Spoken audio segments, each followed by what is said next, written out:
Welcome to the last breakfast. Please enjoy the video.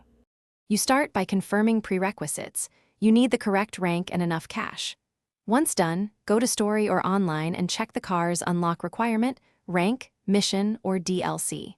Next, access the in-game interaction menu and set vehicle access so you can store or spawn the car. If it's a CEO or club vehicle, make sure you own the office or clubhouse.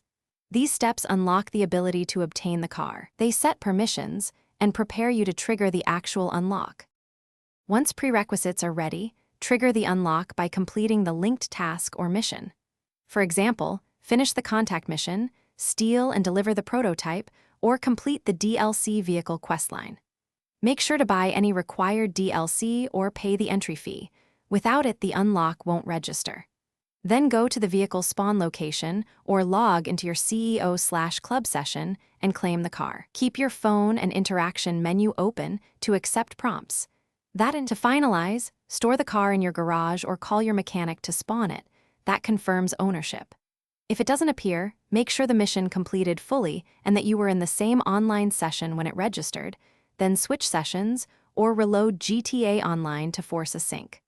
Also verify you purchased any required DLC and met rank conditions.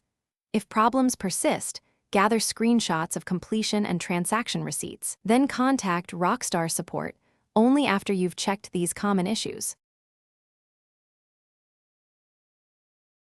Thanks for watching. If this was helpful, leave a like and consider subscribing. See you next time.